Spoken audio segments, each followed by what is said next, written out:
good morning. Today we'll talk about the last topic in the section on interactions, which is surface plasmon resonance, and Aaron and I are going to share the lecture today.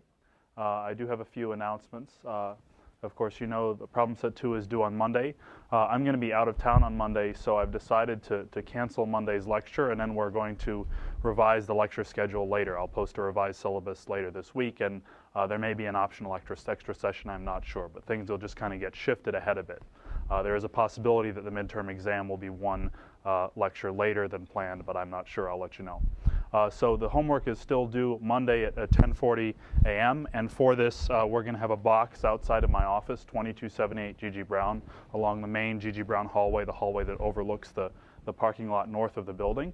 You know, for example, it'd be great if you use the lecture time to work on the video assignment to get together in your groups. And also, as I said last time, I'd like you to sign up for your video topic no later than Monday, and then get your thoughts started, and also take time to talk with Mustafa or me if you have questions about the scope of the topic, the papers we've chosen, other ideas you have. Really, if you think that the topic should go in a different direction than suggested by the papers, feel free to suggest that, but just kind of talk to us about it first. I think you'll do more thinking specifically about how the topic will be presented when you start meeting as groups than we did in creating the topics. Although I think we chose a set of topics that are useful and important concepts, you'll immediately have probably deeper thoughts about how to put it together than we did so far. So feel free to ask if you have questions or suggestions. Also, next week I will be posting the description of the course project, and then the process is going to be that I'll ask each of you to individually write a project proposal, kind of a 1 to 2 page thing to describe an idea you have, and the scope of that will be defined.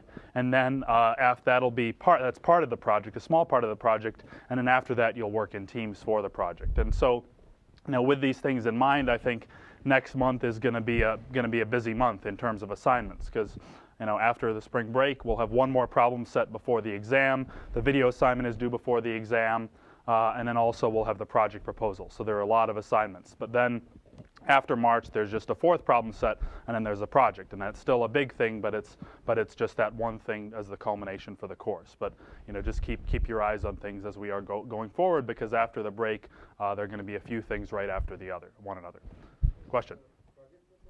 Individual, but the yes. project itself is a group project. So I'm going to ask you to make individual proposals, and then I'll comment on those proposals, and you'll be able to choose your teams. But in some cases, if you tell me what your team is going to be, I might suggest, hey, I think these 3 proposals might fit together in a particular way. Or if you don't have a team set, then if there are kind of some really individual proposals, I might be able to suggest some alignment in terms of topics and interests. But I like to keep it individual before you get together. It doesn't mean you can't talk about your topics with others, or you can't, kind of guess who your team is going to be. But I do want the proposal to be individual, and basically I don't want you to propose the same thing as the other people that you would plan to work with. So maybe also is kind of lets us have a funneling process. If you have similar interests, you can propose 3 different things, and then through that process of reading and writing, can maybe come up with a better idea for a joint topic. And there'll be more details on that next week. Okay, so we'll have a quick recap of last time, where we talked about electrostatics in solution and developed the basic representation for what's called the electrostatic double layer. So you recall that we discussed that in solution most surfaces become charged either by adsorption of ions from solution or dissociation of a part of the molecules on the surface. And if we take a case that we have a surface like so in solution with a negative surface charge, there is to enforce the requirement of electrical neutrality, you have a distribution in the concentrations of the ions away from the surface. And because you can't fit all the counter ions to neutralize the surface right on the surface, or it's not thermodynamically favorable to do that, you end up with a distribution in ion concentration. This means that the equivalent potential or voltage that is associated with the specific number of charges per area you have here gets neutralized over a distance. And this is the profile, the resulting profile of surface potential away from the wall. And where this action happens is what we refer to as the Debye layer. And we were able to develop a simple model which says that the surface potential decays exponentially from the wall. And we can use that model to realize, for example, how the thickness of the layer decays when under constant surface potential, for example, as the concentration of ions in the solution increases. So in this example where when we increase the concentration of ions in solution, the thickness of the Debye layer, or the rate of decay of the surface potential, decreases because you have more ions available to neutralize the potential. And you have a distribution of both the counter ions and the co-ions having lesser concentration near the surface because you have the counter ions trying to neutralize. And the total number of ions per unit volume is the same throughout, and when you get farther away, kind of like the analogy I tried to paint about being in the middle of the room, you don't see anything. It just looks like you see equal numbers of ions of both types moving around. And we went through this exercise to understand the reasons for electrostatics and the principle of developing the charge neutrality over a distance. And the application of this for us is to think about how nanostructures interact. And we closed discussing how we can superimpose the interaction potential from electrostatics with the interaction potential from, for example, van der Waals forces, and get an additive relation that lets us both qualitatively and quantitatively predict whether an arrangement of particles in solution, or generic objects, you could derive these for different shapes, is stable. And for example, when there's enough electrostatic repulsion to counteract the van der Waals interactions or create a sufficiently high energy barrier to forbid the situation from collapsing or coagulating, then you have a stable solution. And in a certain case, you could, for example, go from a stable solution to unstable solution by increasing that salt concentration, so you decrease the range, or the Debye length governing the distance over which the surface potential and electrostatic interactions decay, and therefore essentially convert the net potential relationship from the case of A to the case of D below. And one of the last things I showed was this example, which comes from calculation of cases where we saw changing, for example, the size of gold particles in solution under otherwise the same conditions. A certain Hamaker constant, which is a term in the van der Waals equation, a certain concentration of salt, a fixed surface potential as a function, and plotting it as a function of separation changes the case of the curves here. And for example, what we're seeing here is that the effective barrier height, and the barrier height, because what's creating the barrier height is the repulsion, the electrostatic repulsion, is getting higher as the particle size increases. And then at the end, there was a question about why this peak isn't moving to the right. To me, it's moving to the right very slightly, but it's not moving to the right a lot as the size increases. And I think we can generally just look at this by seeing how the two terms in the equation scale.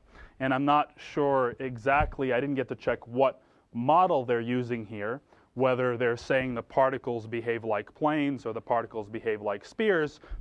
But if you looked at the scaling of the two terms of the van der Waals attraction term and the electrostatic repulsion term, which comes from the electrostatics, the derivation of the force, and then the integration of the force to get a potential, you could write out, for example, how this should scale. And in the case of treating them as spheres,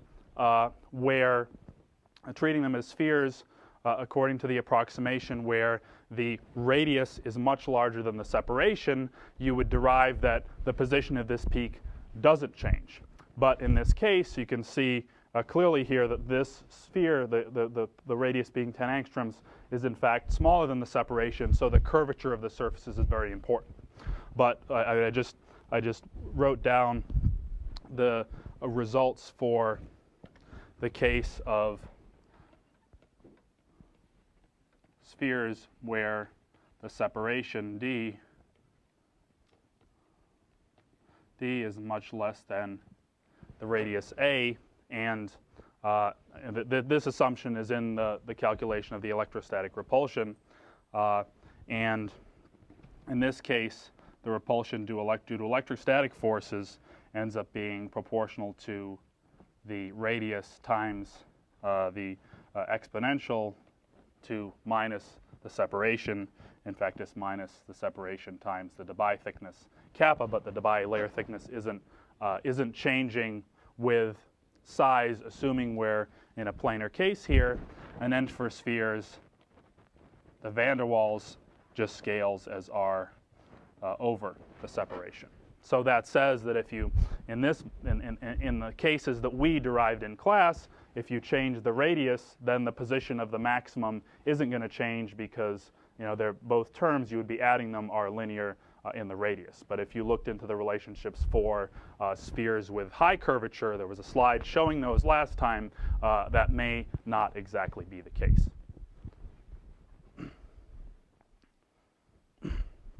And to close the topic, I just have a few other short comments. One is we really didn't talk about how the surface potential is measured, or talk about another thing, which is the fact that in a real case, I said you can't pack all the counter ions up against the surface, but you do get some packing of ions against the surface. And therefore, you actually have a layer of counter ions that kind of sticks there, and then you start getting into the real double layer potential decay that we talked about.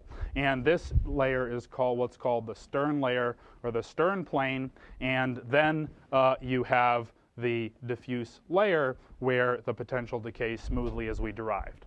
So in practice, what is typically called the surface potential is something that can be measured by doing experiments, for example, changing the pH of a solution and looking at the electrostatics of the solution, and that sometimes is what's called the zeta potential, and you can actually use this potential in the equation for the double layer to calculate how the potential decays. It's because these ions stick to the surface, it's actually really difficult to know what the real surface potential is. But in practice, if you think about things like slip and flow, if these ions are effectively stuck at the surface, the real interfacial action is actually not happening right at the surface, but at the edge of this layer where you may have some ions stuck against it. So in reality, what we may physically be talking about is the net surface potential resulting from the surface charge plus the ions that are physically there and not the ions that are moving around. And I think there is also an interesting overlap between electrostatics in solution and fluidics.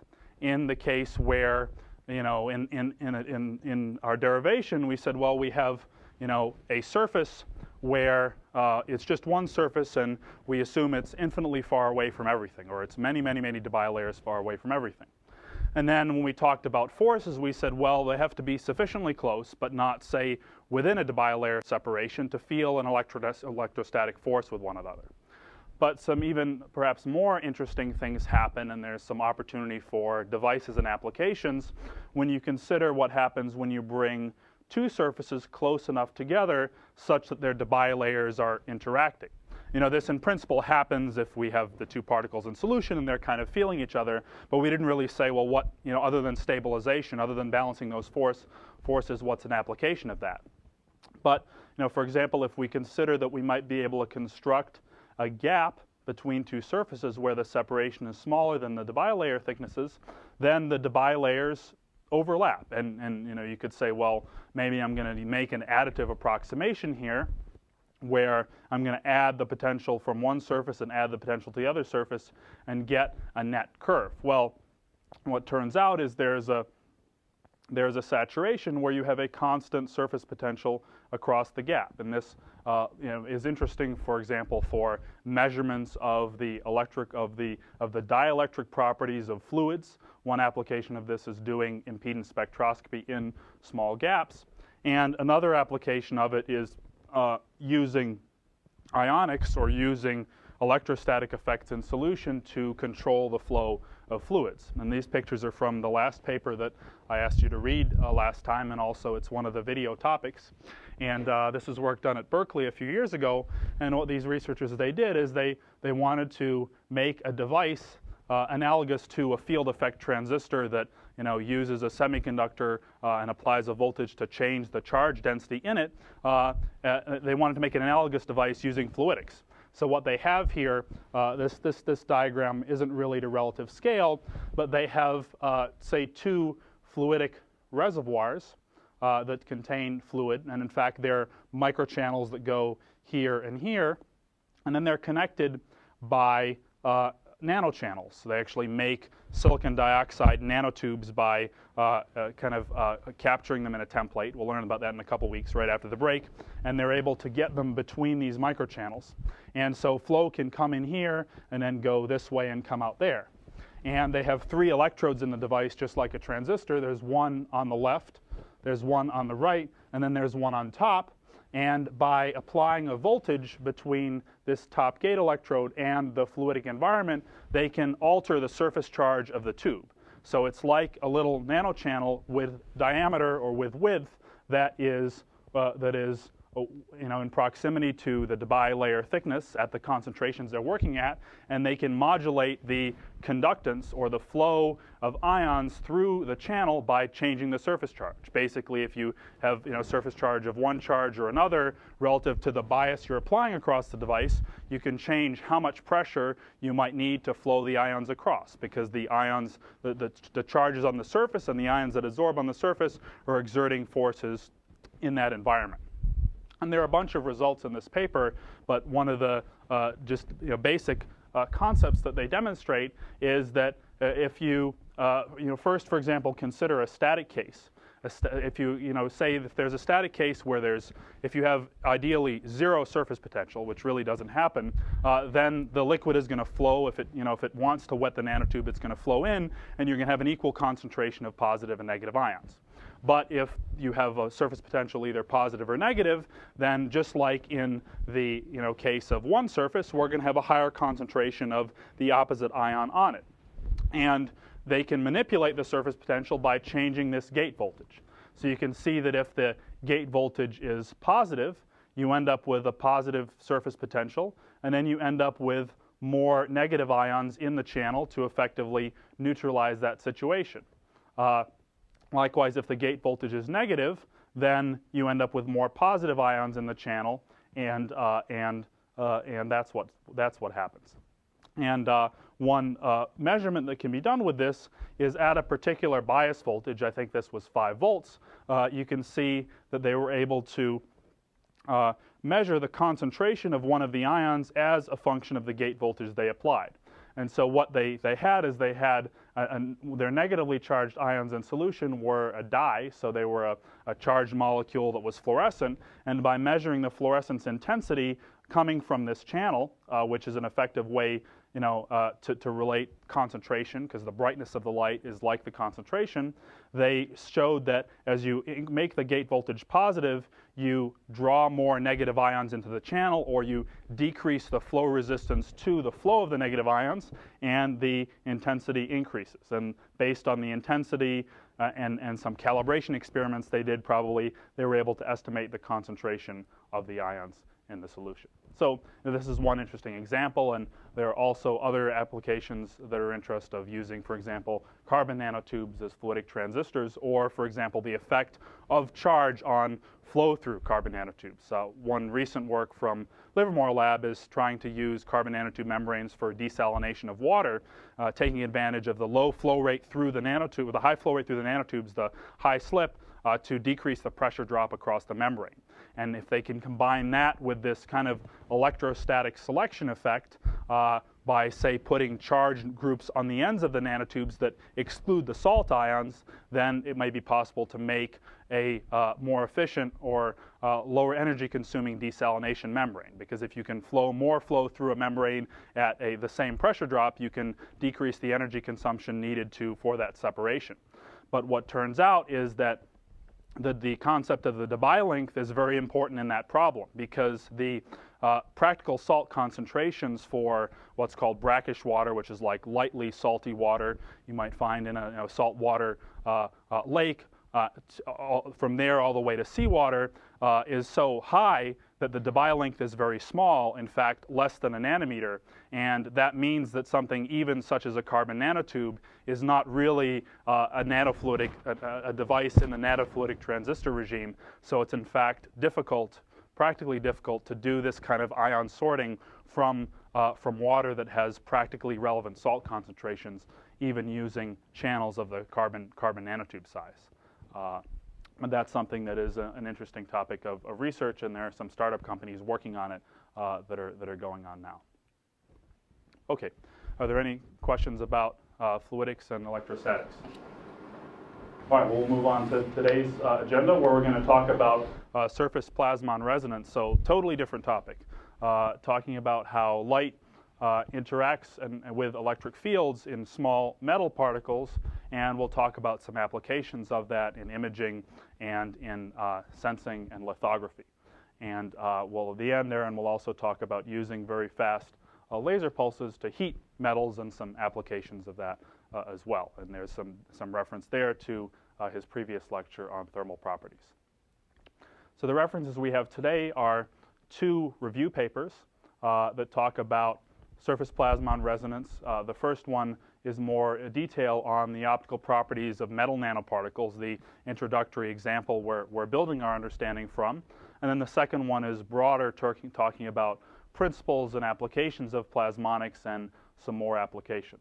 And then the third paper is on the use of the fact that you can use this SPR effect, as we'll see today, to create very narrow optical fields smaller than the wavelength of light. So you can essentially beat the diffraction limit, and there's some interesting work on that with application to doing very fine lithography. And there are a couple of books that I'm not really considering these extra readings. We just wanted to let you know that if this is a topic you're interested in, we think that these two books are particularly useful for study of this topic. But everything we want you to know will be captured in what we discussed today and in the references that are posted. Okay, so Aaron's going to take over for a little while, and we're kind of going to go back and forth a couple times.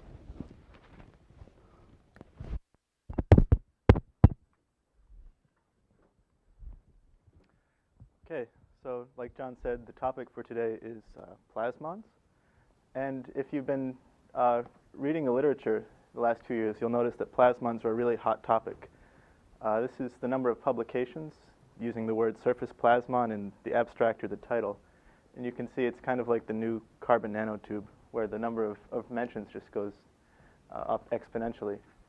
And it was discovered quite a while ago, but only recently, with the ability to make very small nanoparticles and nanostructures, have people been able to start to use these effects in devices, and that's why it's getting a lot of attention lately.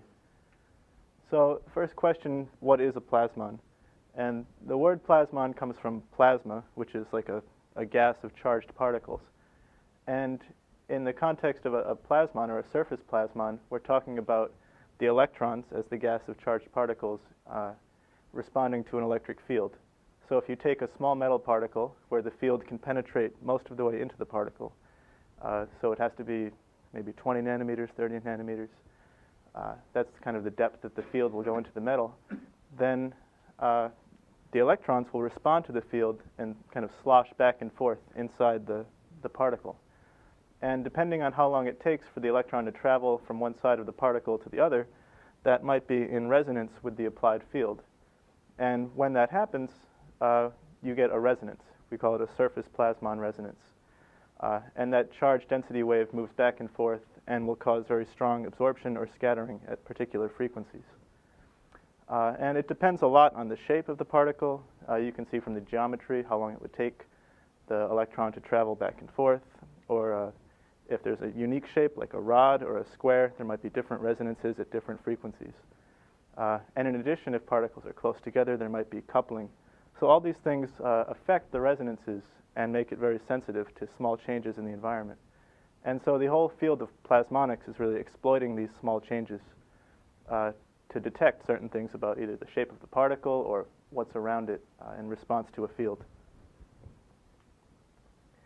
So just a quick introduction of what it looks like to visualize surface plasmon resonance. This figure on the left, these small black dots are nanoparticles of gold, and impinging from the left is laser light at 800 nanometers. And you can see in the far field, there's this electric field, and then in the region immediately between the nanoparticles, it gets very bright and very intense. And that's a near-field surface resonance effect. So this field at 800 nanometers is exciting the resonance of these nanoparticles and causing this very strong local field.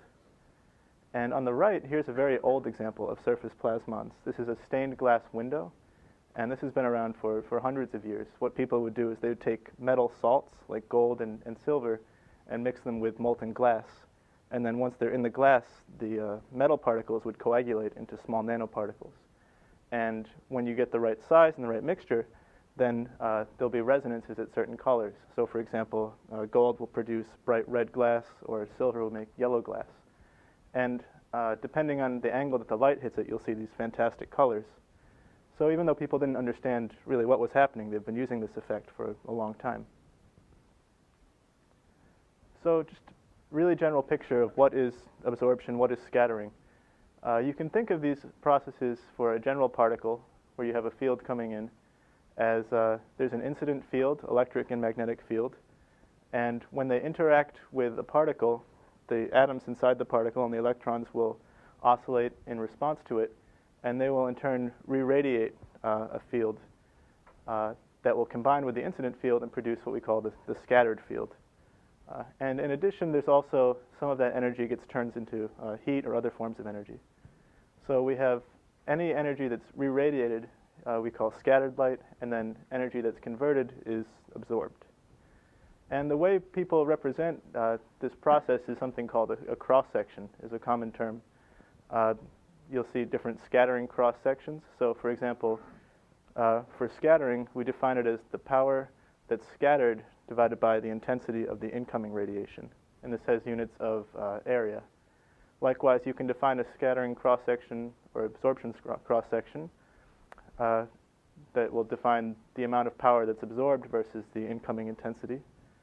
And the total amount of energy is the scattering plus absorption is called the extinction. And you can define an extinction cross-section, which is just the sum of the other two.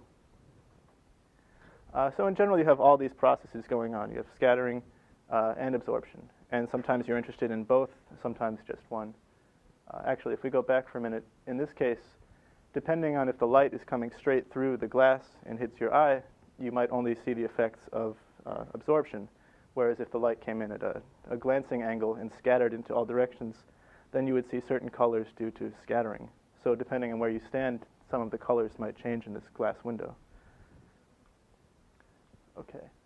So in general, when you have a particle or a collection of particles, the solution is pretty complex. And basically it involves solving Maxwell's equations for a particular geometry and a particular incoming field. And there have been a few exact solutions worked out. The most common one is called me theory for a sphere in an infinite medium. And I'll just kind of run through the solution, but we won't go through it in any detail. The idea is that you'd start with Maxwell's equations, and you'd write them down for the particle, and inside you have a dielectric constants, so the permittivity and the susceptibility, that's epsilon and mu. And then you have those properties outside the sphere. And if you take Maxwell's equations and here it is. If you take Maxwell's equations and you take the curl of these bottom two terms, and then you apply a vector identity, you get these two wave equations for the electric and the magnetic field. So this is a vector wave equation. It has answer in all directions. And you can apply boundary conditions at the sphere surface where you require that the tangential components be 0. And I won't talk about the solution. It's just a bunch of math. But basically, you can go through and solve this exactly, and you can get expressions for the scattering and the absorption cross-sections. And those take this form, where you have the wave vector, and then it's an infinite sum of these terms, where they're given by this collection of functions. and the psi and the zeta are called Bessel functions that you get from expanding these infinite series. And the important thing to notice here is the solution depends on this parameter m, which relates the dielectric properties of the particle and the medium, and also the size of the particle. And if you take just the first term of this sum, so if you truncate it, then you get what's called the Rayleigh limit, which is for a very small particle compared to the wavelength. And that takes a much simpler form shown here. And the form of this solution, you can see, depends on the radius.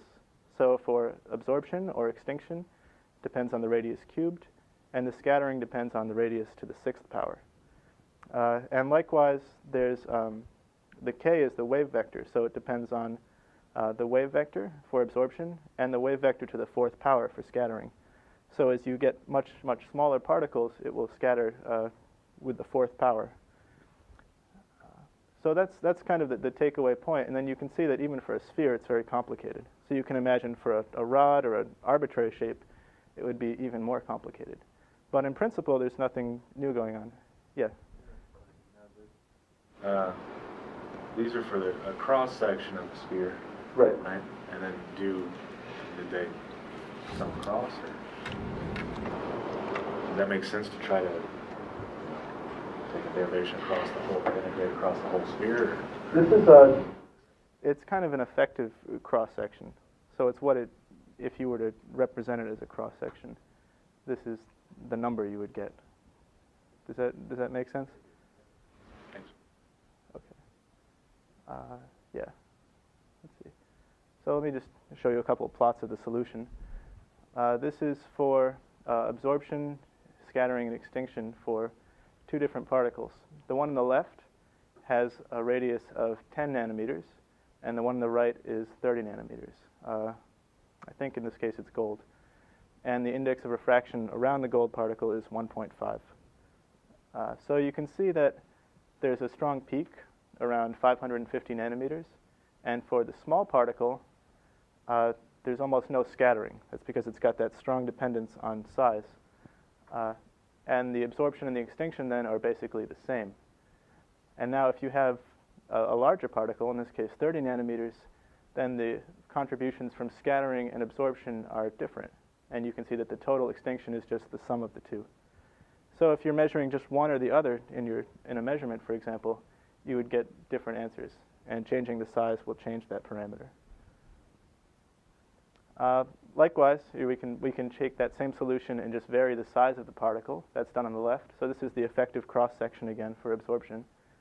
And we can see that as we increase the size of the particle, the extinction goes up. Although the peak doesn't move very much at all. So we're just increasing the efficiency with which it will absorb and scatter light. Likewise, if we change the environment around it, so we add some particles or some different medium to the solution around the particle, that will also shift both the amount that it absorbs, and also you can see it starts to shift the peak to longer wavelengths. So you can see how by changing the environment, you can get a peak that you can measure. And that peak is something that you could quantify and use as a sensor of some kind. So as you add, say, a certain chemical surrounding your particle, your peak would shift, and you could somehow relate that back to something you're looking for. And just another comment, for the solution for this sphere, we talked about how you get this big complicated series of terms, and we can truncate it and just look at the first term. And the first term is called like a dipole resonance. It basically has the same solution as a positive and a negative charge separated in space by some distance. And you can see these poles in the solution. When the particle gets bigger, it can support these higher order modes, say like 4 poles or 8 poles and so on. And in larger particles, you actually do see some of these resonances. So this is the quadrupole mode where you have these different lobes here. And if you look at the solution for the full solution, you'll actually see different resonances at different points. So there's this higher order resonance and then the dipole resonance. And as you shrink the particle down, the higher order modes start to disappear, and you're left with only this one over here, the main dipole resonance. And we've talked about small particles, but you also can get this effect for planar surfaces if you have the right material. So if you have a metal and a dielectric and you send in some light, then you'll get this effect at the surface of the metal, where you have charges responding to the field in a resonant way. So you'll get this strong absorption peak at a certain frequency. And you can imagine by using a rough surface or giving some texture, you can see how that would modify that absorption. And this effect is used in something called surface-enhanced Raman spectroscopy, where you'll have a surface, then you'll add some molecule, and this resonant frequency will match one of the frequencies of your measurement and amplify that effect a lot. And again, you can imagine that the mathematics of how you would deal with this are pretty complicated. Yeah? Geometry dependent thing. This is a material property. If there's a certain resonance for a plane for a certain metal? Yes, definitely. There's geometry, so this the size, and then you've got the dielectric constants of the particle and the surrounding. And I didn't talk about it yet. I will in a little bit, but we've assumed that you can use the properties of bulk materials when talking about, say, the nanoparticle or the surface. And that's generally true. As long as the particle is bigger than a few nanometers, then you're usually okay using bulk properties. And if you don't want to think about it at all, you can just go and look up these properties as a function of frequency for a bunch of common materials. Although there are some more detailed models to kind of give you insight about why there are certain resonances. For practical purposes, people use typically gold, silver, copper, metals with a lot of free electrons, because you need to have the free electrons to have this resonance. Okay, yeah, so kind of following along with that question, if we want to understand how the material actually causes this effect and how that shows up in the dielectric constant, we can take a really simple model. This is called the Drude model for free electrons, where you have the electrons floating around in the lattice, and they have some mass, so each electron has a mass, and it has some damping. So the electrons will bounce around and collide off each other, and that will effectively limit the speed with which they can respond. And in Maxwell's equations, instead of the electric field, typically you'll see this quantity d, the dielectric displacement, which is related to the electric field, plus a constant, the polarizability per unit volume, which basically gives you like the dipole moment per unit volume. So essentially, as the particle moves around, you get a displacement and a force in that direction, or a field in that direction. So in the end, you look for a term that looks like this, where you have the electric field, and then there's this dielectric constant, the relative permittivity, we call it. So a really simple model for this would be just to write down the equation of motion for a single electron and to pretend that it doesn't see the other electrons. And this turns out to be a pretty decent approximation. So like I said, you have the mass term, you have a damping term, and you have the applied field. So this is the force, actually. So you have the charge and the field. And this damping term is related to the time it takes for an electron to bump into another electron. It's called the collision frequency. And it's just related like this to the relaxation time. And if we assume that we drive it with a periodic source, then the result will also have this periodic form, where it's some displacement that's also periodic at the same frequency as the driving field. And this term is going to be a complex number, so it'll have a phase and an amplitude in response to your driving field. And you've seen this kind of equation before, I'm sure, and the solution is just takes this form, where you have the electric charge, the mass of the electron, and then on the bottom you have the frequency and the damping.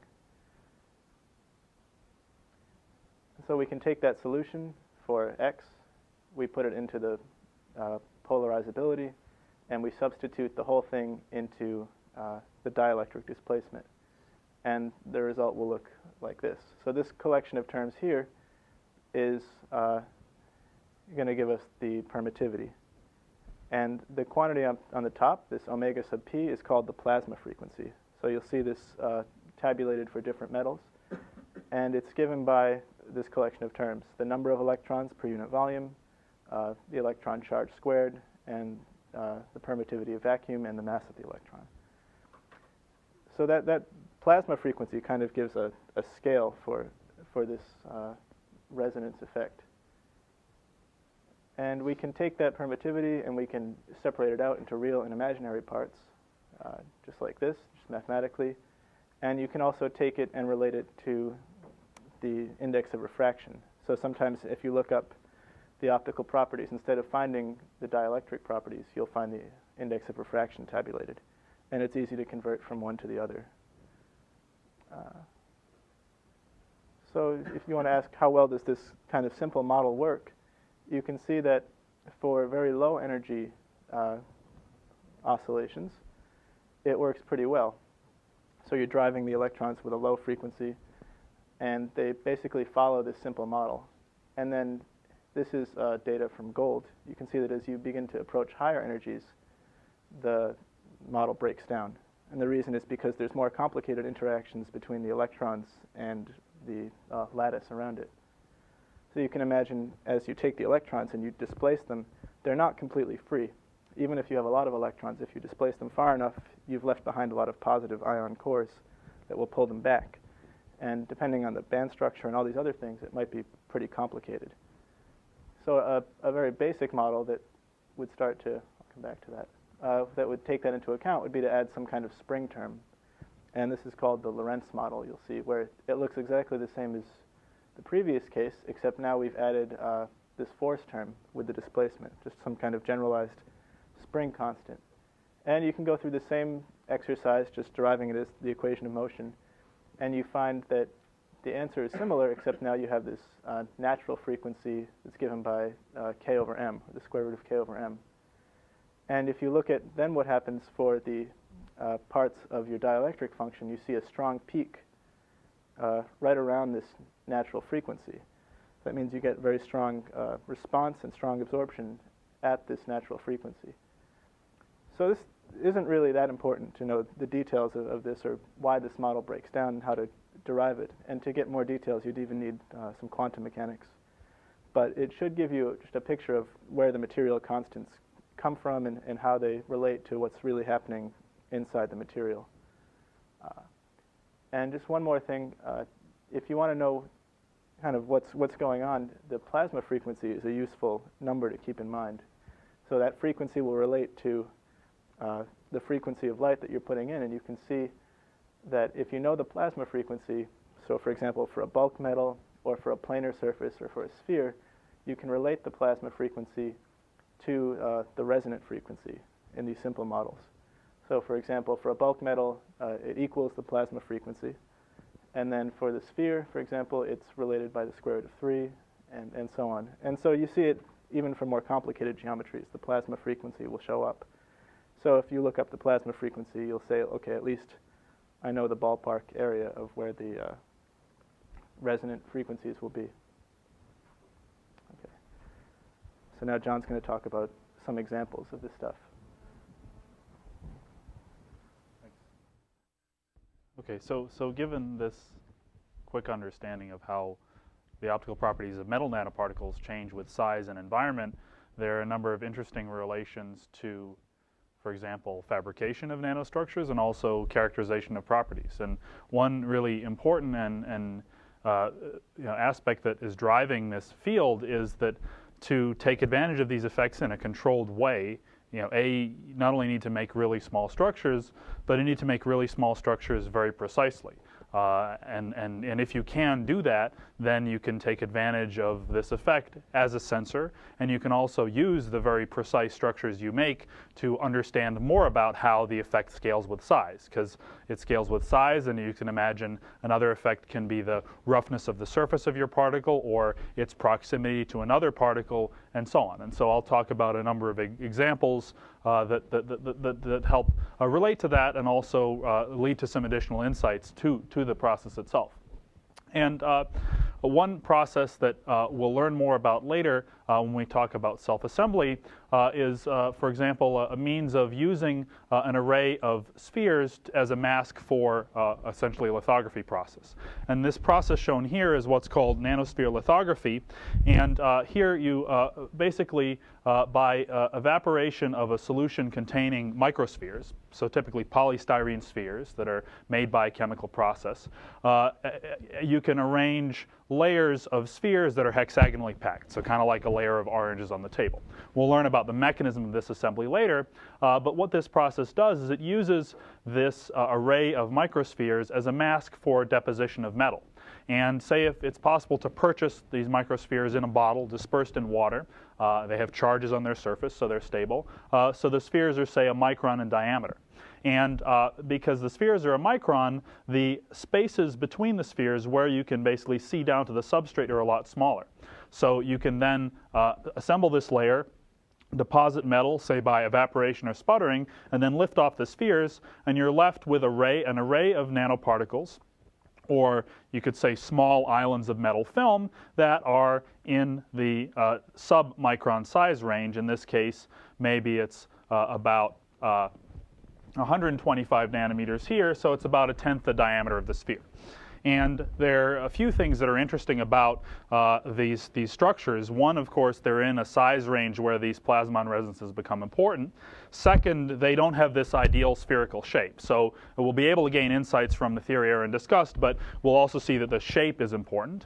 And third, they're in proximity to other particles. And in fact, the fact that they are close to another particle can affect the resonance spectrum, because, kind of like the double layer, you can have interactions between the fields from one object to the other. And the effect you observe, whether you look at one particle or two or a whole field of particles, can be different because you sort of see it as an effective medium. Another thing that can be done is there are ways that these groups, and there's one group, Richard Van Dyne's group at Northwestern, that invented this and has really taken it to the limits to understand the fabrication and plasmon resonance.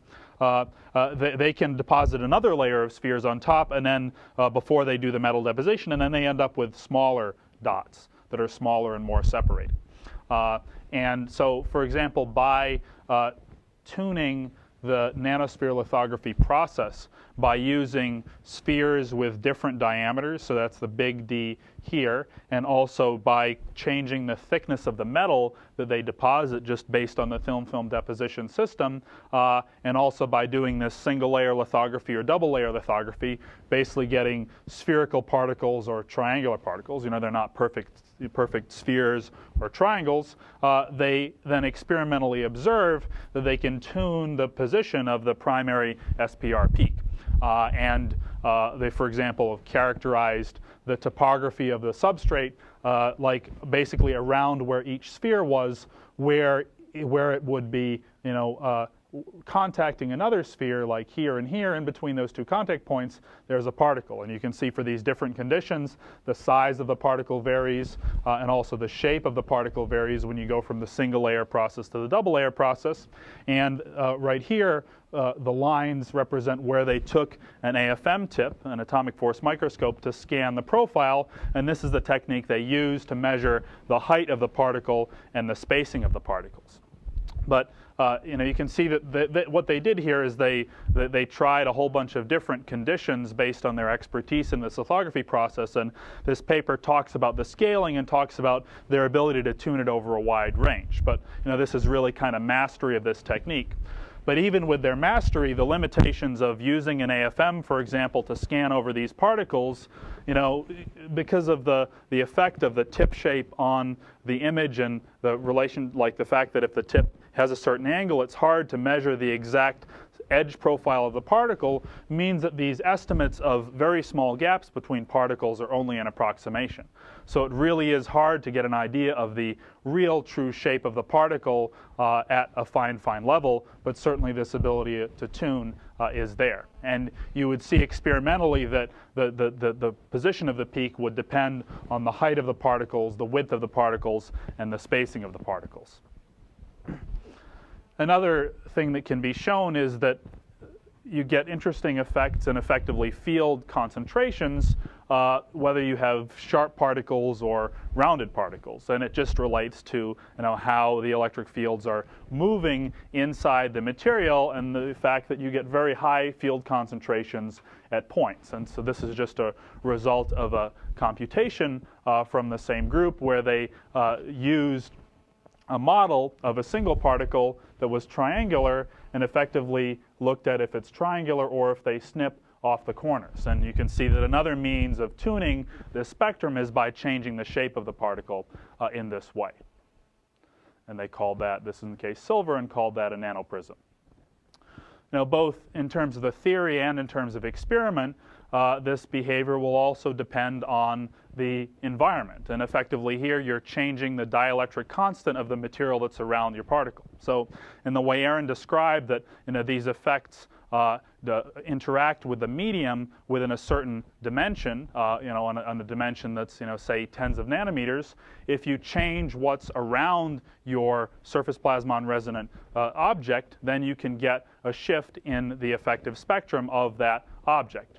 And here are examples from the same group where they took their arrays of metal islands fabricated by the nanosphere lithography process and repeated the same experiment where, for example, they did the same experiment in different atmospheres. And here they were immersing it in different solvents, so in this case acetone, cyclohexane, pyridine, and also doing it as a control in a gas atmosphere, and showed that the spectrum depends on what molecules are actually around the surface.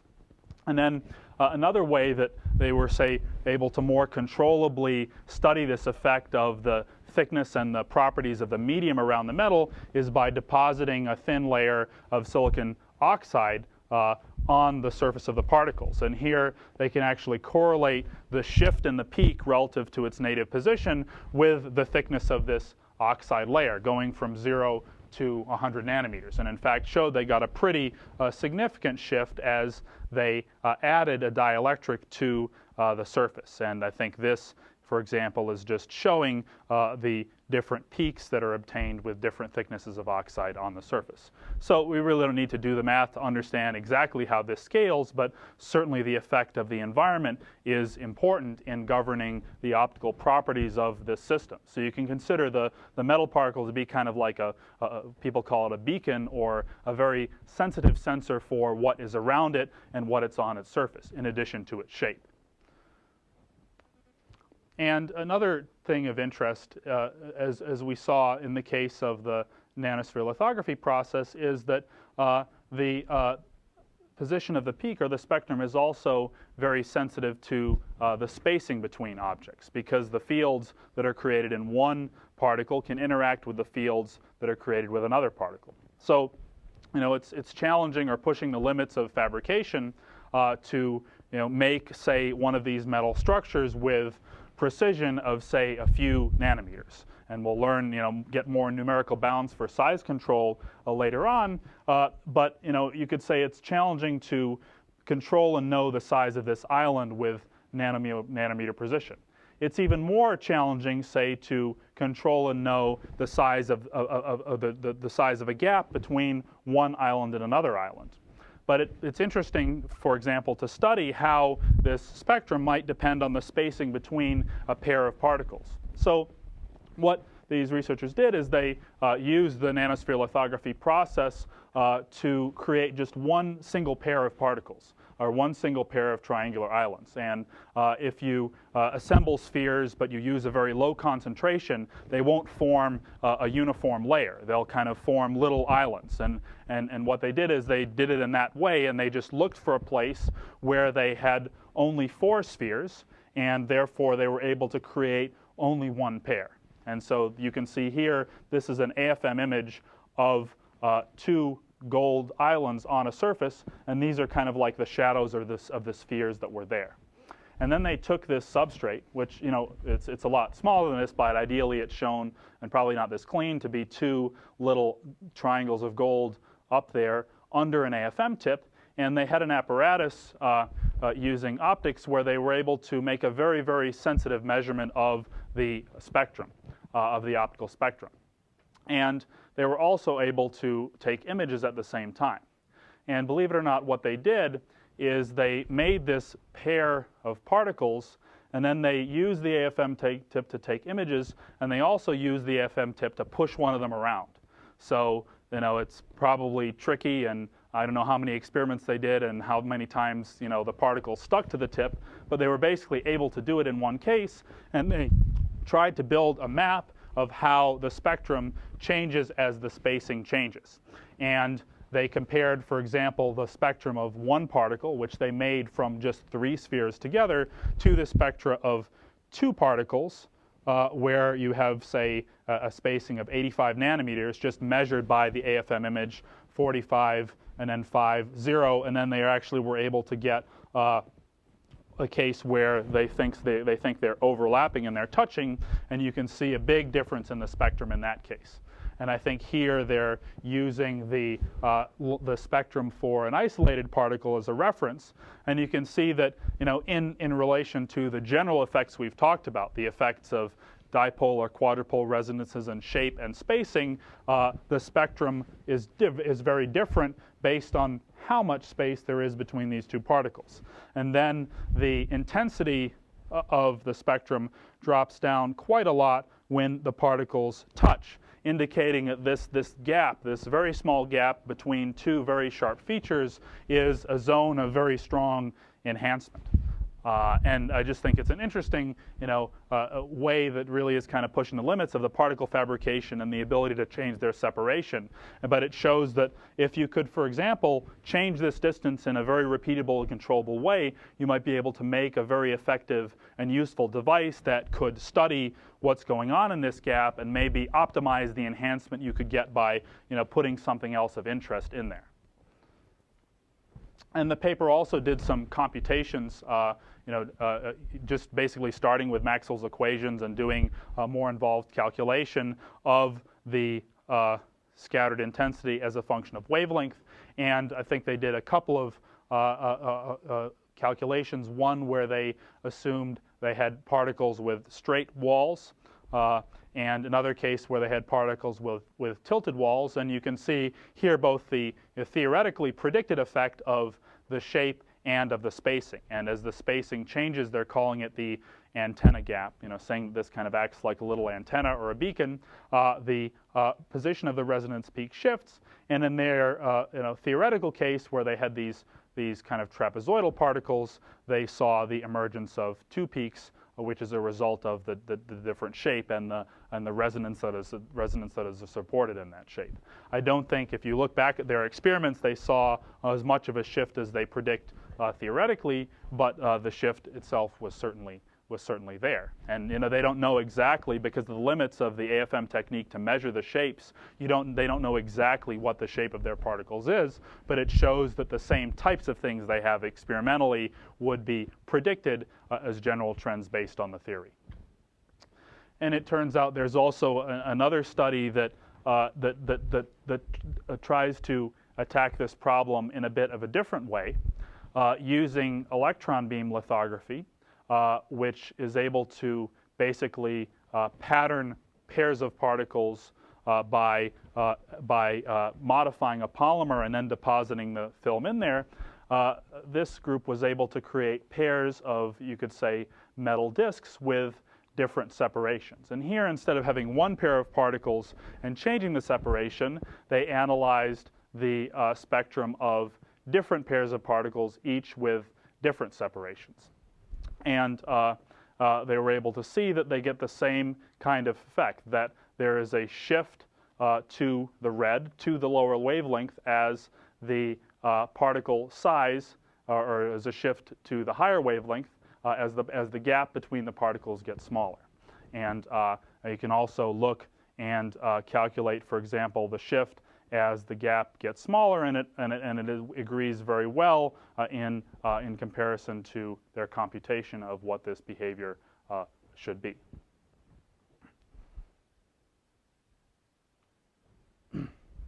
And another topic that's being studied widely as well is, for example, what happens as you put a molecule inside this gap between pairs of particles. And in fact, the enhancement that can be obtained to an optical spectrum obtained from a molecule is extremely high. And so it's in fact possible with certain molecules and certain dyes to obtain significant gains in the amount of intensity you would get from optical characterization of these molecules. So this is an example of a dye called rhodamine 6G, which has a well-known Raman spectrum, basically relating to the vibrational modes of the bonds inside this molecule. And if these molecules are placed inside a gap, or in fact if you take the Raman spectrum of, say, a cluster of gold particles that have been coated with this molecule, it has in fact been shown that you can detect the resonance or the presence of exactly one molecule, or you can get enough signal from one molecule such that you can see its Raman spectrum. And we'll see a bit more about Raman spectroscopy when we talk about carbon nanotubes in a couple weeks. But the idea that you can get a very strong electric field inside a space between two metal nanostructures has been shown, is being shown to be extremely important for detecting small quantities of chemicals. And if we can actually map out this relationship between shape and size and spacing in a controllable way, and if we could reproducibly create these pairs of particles in a way that you could say change their spacing, we might have an entirely new tool for doing these kinds of measurements and maybe obtaining information from things like individual molecules, or say monitoring events where a molecule might come out from solution and stick down at a surface. And in fact, one very practically useful application is, like what I just described, using the surface plasmon resonance to do biosensing. And there are commercial instruments that you can buy now that just use the native properties of a metal film. So not necessarily nanoparticles, but just look at the fact that if you look at a thin gold film, you'll see the effect of this plasmon resonance due to the electrons at the surface. And because changing the dielectric environment around it changes the spectrum, you can see when a certain molecule of interest comes to the surface and sticks and changes your spectrum. And this is facilitated by, for example, taking a piece of gold or a slide with a gold film on it and modifying it so it has, say, biomolecular receptors to a certain antigen or a certain molecule that's of interest. And one of the biggest applications of this is detection of markers for prostate cancer, what's called prostate-specific antigen, or PSA. It's well known, for example, that you can use a particular antibody and you can immobilize that on the surface, and then if you inject a solution containing a certain concentration of PSA, you can relate the shift in the plasmon resonance spectrum of the gold to the binding of the PSA molecule on the surface. This doesn't have anything to do specifically with the fact that it's a PSA molecule, but it's the fact that you've modified the surface to have these receptors that selectively grab the PSA, and the fact that that then relates in a change of the refractive index of the surface. And another modification upon that, or a modification that might increase the sensitivity, is to not only bring in the PSA, but, for example, have a step before that takes your solution with the PSA that you're interested in and attaches it to gold nanoparticles. And then you can bring in the nanoparticles with the PSA on them, and those will kind of further amplify the signal that you get by this interaction. And so then you imagine bringing one gold piece next to another, and then you can get perhaps a more sensitive sensor.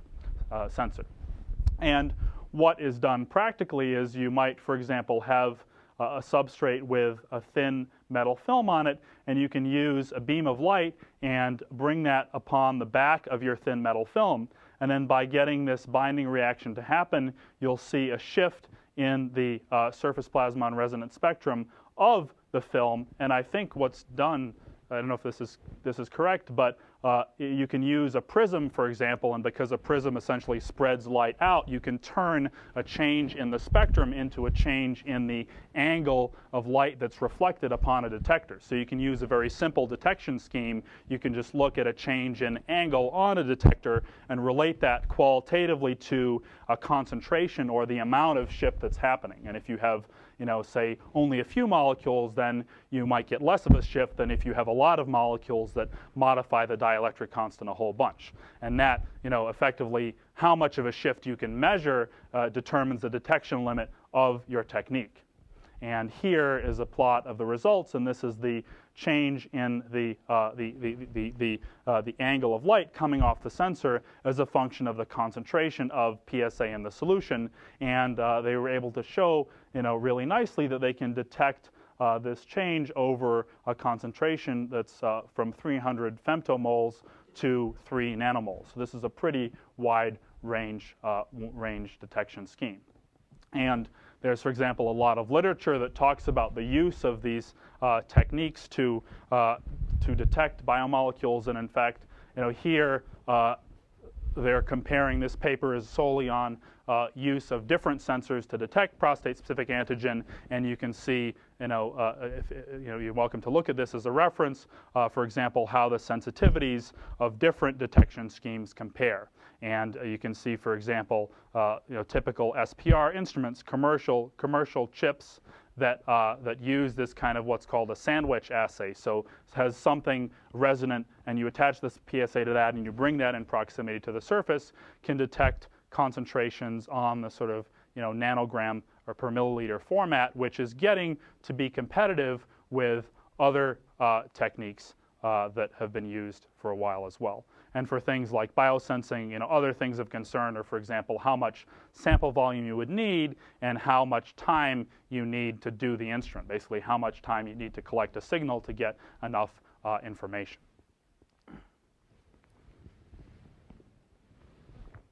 Okay, so another example that I think is pretty interesting is how this principle can be used, for example, to process materials, and can also be used to characterize the production of materials. Because if you have, for example, a solution in which you're making some nanoparticles along the lines of the process of, say, nucleation growth that we'll address later, and you're making structures that have these properties, you could use the principle of surface plasmon resonance, or this change in optical properties, to monitor your process.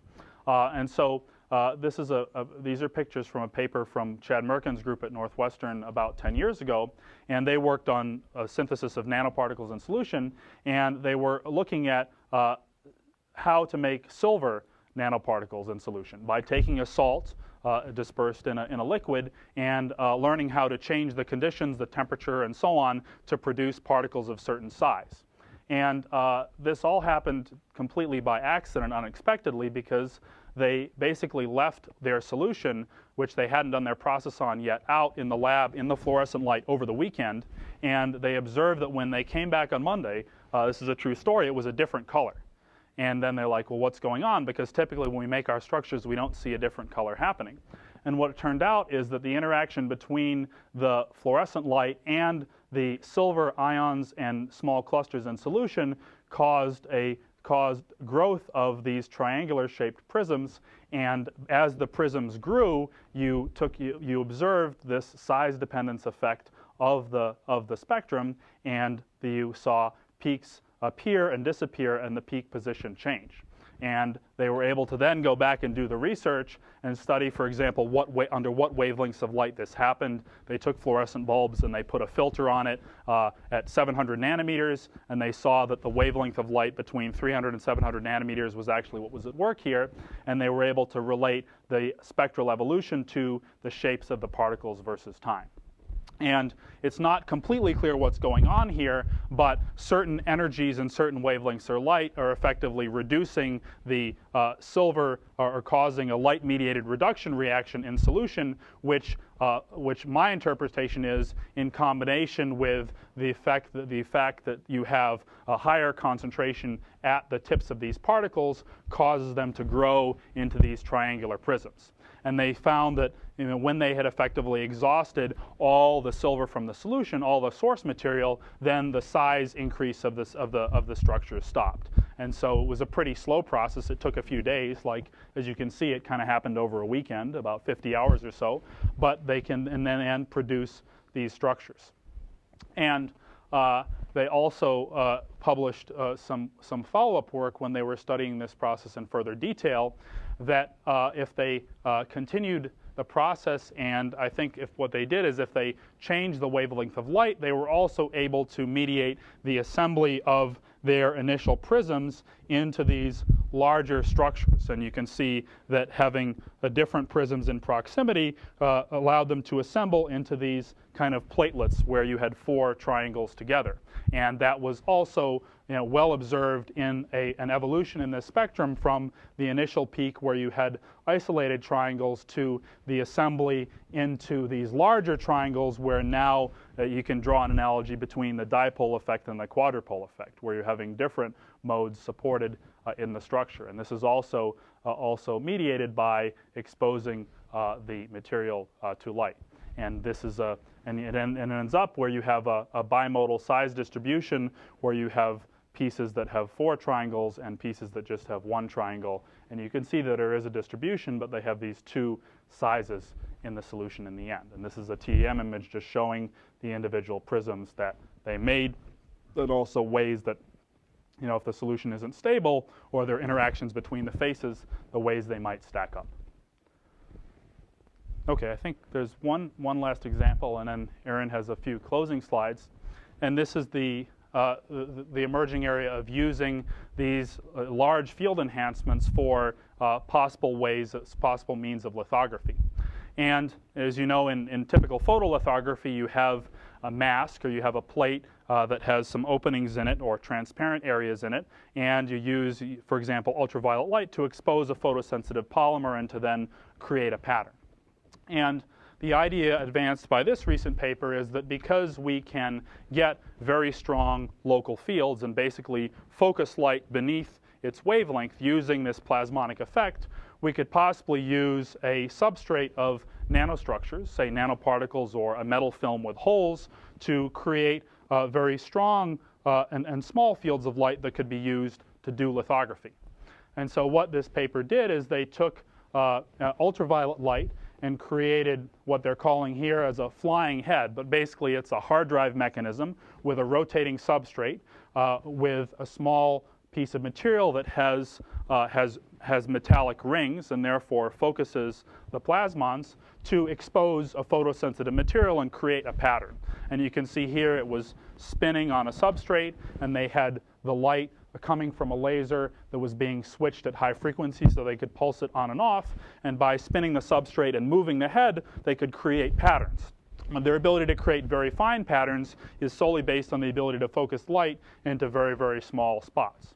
And so here are some pictures creating metal rings with this shape. They were able to, by computation, focus the light down to a very, very, very small area. And then they were able to use this apparatus to modify, this is a special oxide photoresist, basically one that will be exposed when it gets heated up. And in fact, under this tip, things got pretty hot, and they were able to pattern lines as small as 80 nanometers. And it's just a demonstration of the ability to focus fields using this effect and to maybe combine it with some engineering to create particular patterns. Incidentally, at the level of demonstration, it's possible to use advanced optical lithography as used in the semiconductor industry to achieve dimensions smaller than this, but this is a really interesting demonstration where this type of interaction, the interaction between the beam and a metal mask because of the near field, is what causes this patterning ability. And they made structures in grid patterns over relatively large areas, and were able to write dots by pulsing on and off and coordinating the motion. And then this is the finest line that they showed in their paper a couple years ago. All right, I think we only have 5 minutes. Do you want to finish up, or? Okay, go for it.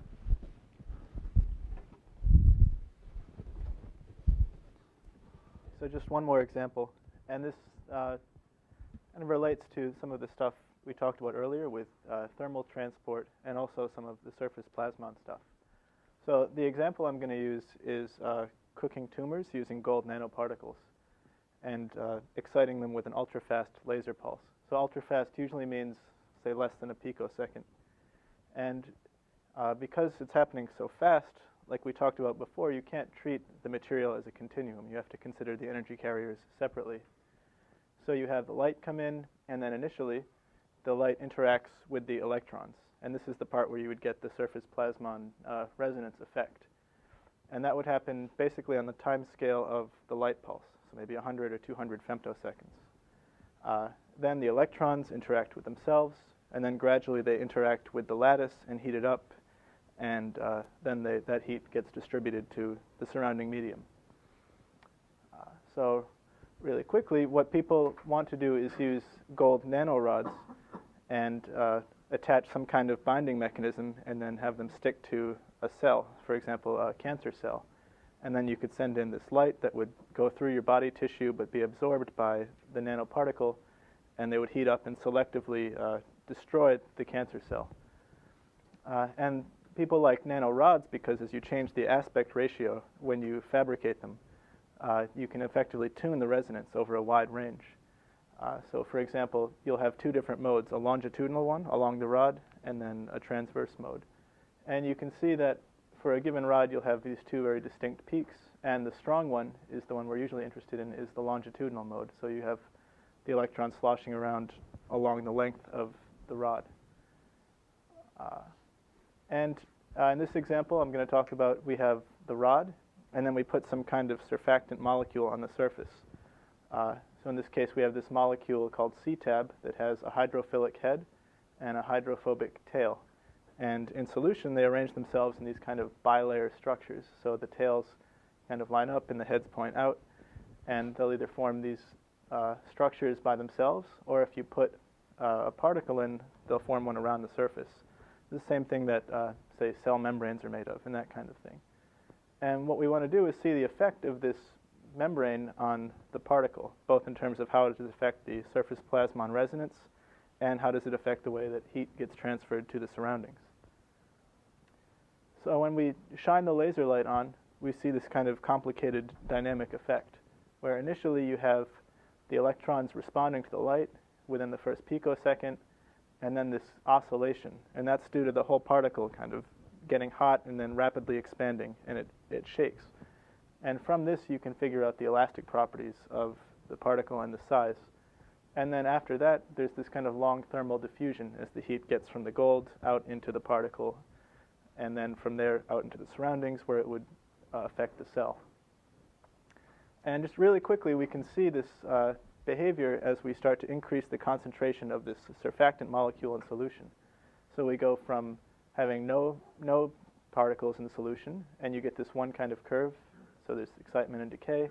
And then as you start to increase the concentration of surfactant, the shape changes, and then above a certain concentration, in this case 100 millimolars, it stops changing again. So that indicates that you've kind of been assembling this bilayer, and then once you get this critical concentration, it's stable and it's not going to do anything else. And this curve, from the decay, you can figure out the thermal conductance of that layer, and you can also map that to a shift in the plasmon resonance peak. And if we plot those together, you see that they coincide really nicely.